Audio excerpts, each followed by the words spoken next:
اس شخص نے زکوٰۃ نہیں دی، یہاں تک کہ روایات میں یہ ملتا ہے حضرت عمر فاروق رضی اللہ تعالیٰ عنہ کے زمانے میں ایک طوفان ایسا آیا کہ اس کی ساری بکریاں مر گئیں، پورا کا پورا ختم ہو گیا، اور یہ جیسا تھا ویسے ہی ہوا، اور نفاق کفر کی حالت میں اس کی موت ہو گئی۔ میرے عزیزو، کبھی کبھار مال اللہ اور اس کے رسول سے دور لے جاتا ہے، اسی لیے قرآن نے کہا انما اموالکم و اولادکم فتنہ، تمہاری اولاد اور تمہارا مال تمہارے لیے آزمائش ہے۔ اللہ تمہیں یہ دے کر آزماتا ہے کہ جب میں تجھے مال دے دوں تو میری بارگاہ کے ساتھ لگا رہتا ہے، یا پھر چھوڑ کر کے دنیا کا تو طلبگار ہو جاتا ہے۔ عزیزان گرامی، سیدنا عمر فاروق رضی اللہ تعالیٰ عنہ کے گھر میں جب کبھی تحفے آتے، دولت آتی تو رونے لگ جاتے، رونے لگتے۔ آج دولت کی کس کو ضرورت نہیں ہے، ہم کو بھی ہے، آپ کو بھی ہے، ہم کماتے ہیں گھر چلانے کے لیے۔ امیر المومنین عمر فاروق رضی اللہ تعالیٰ عنہ کے گھر جب کچھ بڑا تحفہ آتا یا دولت آتی تو رونے لگ جاتے، پوچھتے کہ کیوں؟ فرماتے ہیں دولت جب بھی آتی ہے تو ساتھ میں اللہ کا امتحان بھی آتا ہے، مولا مجھے آزمانا چاہ رہا ہے، کہیں میں اس کے جمع خرچ کے حساب کتاب میں اللہ کی عبادت کو نہ بھول جاؤں۔ ہم نے دیکھا ہے حساب کرتے کرتے تو رات گزر گئی، 2 رکعت پڑھنے کی توفیق نہیں مل سکی۔ مخدوم اشرف سمنانی رضی اللہ تعالیٰ ان دولت مندوں میں سے نہیں تھے، ان سرمایہ داروں میں سے نہیں تھے جن کو اپنی دولت کی جمع اور خرچ کو حساب کرتے کرتے راتیں گزر جاتی ہوں، بلکہ یہ رعایا کے بھی معاملات دیکھتے اور رات کو اپنے رب کے حضور بھی حاضر ہوتے تھے۔ ظاہر سی بات ہے یہ سلسلہ زیادہ دن تک چلتا نہیں، 2 چیزیں ایک ساتھ چلانا بہت مشکل امر ہے۔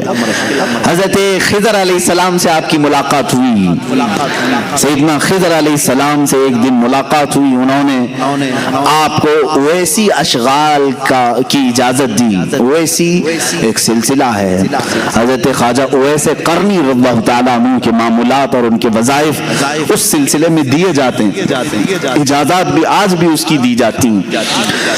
ویسی اشغال کی اجازتیں دیں اور کہا ایک اسم اعظم کا ذکر کرنا لیکن زبان نہ ہلانا۔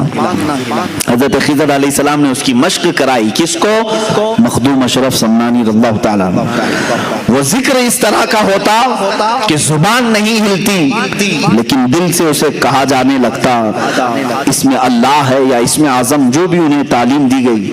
ایک وقت ایسا آیا کہ اس کی مشق کے بعد آپ جہاں بیٹھتے مخدوم اشرف سمنانی رضی اللہ تعالیٰ عنہ، آپ کی زبان بند ہوتی، دل سے وہ ذکر کی آواز آنے لگتی تھی، جو لوگ قریب ہوتے وہ سنتے تھے۔ یہ پاس انفاس اس کو کہتے ہیں، سانسوں کو روک لینا، یہ بھی اس میں تعلیم دی جاتی۔ چند دنوں کے بعد جب ذکر کی لذت کسی کو ملنے لگ جاتی ہے تو پھر دنیاوی تمام تر ثمرات میں اس کا کوئی دل نہیں لگتا۔ آخر وہ دن بھی آیا جب آپ کو اس بادشاہت سے اور اس کرسی سے میلان ہٹتا گیا اور اس کی طرف سے آپ دور ہونے کی کوشش مسلسل کرتے رہے۔ اپنی والدہ ماجدہ کے پاس حاضر ہوئے، کہا بس ہو گیا، میں نے 10 سال اس سلطنت کو چلایا، کہیں پر بھی میں نے اللہ اور اس کے رسول کی نافرمانی نہیں کی، عدل سے میں نے پورے سمنان کو بھر دیا۔ اب میں چاہتا ہوں کہ میری بقیہ زندگی اللہ کے حضور میں فقر کے ساتھ گزاروں، فقر کے ساتھ گزاروں، زہد کے ساتھ گزاروں۔ ماں نے اجازت دی۔ حضرت مخدوم اشرف سمنانی رضی اللہ تعالیٰ عنہ جیسی ماں سے گفتگو کرتے، دوسرے ہی دن رعایا کو طلب کیا، سارے سپاہیوں وزیروں کو، اور سلطنت کا یہ پورا مجمع جب جمع ہوا تو آپ نے علل اعلان اپنا تاج نکال کر اپنے چھوٹے بھائی حضرت سید محمد عارف رحمت اللہ تعالیٰ علیہ کو پہنایا اور کہا میرے بعد اس تخت کے جانشین یہ ہیں۔ ان کے چھوٹے بھائی تھے، آپ کا نام اشرف تھا، ان کا نام عارف تھا۔ حضرت سلطان سید محمد عارف رحمت اللہ تعالیٰ علیہ کو پہنایا اور اسی وقت رخت سفر باندھا کہ میں اب سفر کے لیے نکل چلتا ہوں۔ کہاں جائیں گے؟ اولیاء کاملین جب سفر کے لیے اٹھتے تھے تو ان کی منزل صرف اللہ رب العزت کی رضا ہوتی، کوئی پرٹیکولر گاؤں نہیں ہوتا، وہ نکل چلتے تھے۔ بس مجھے اس سمنان کی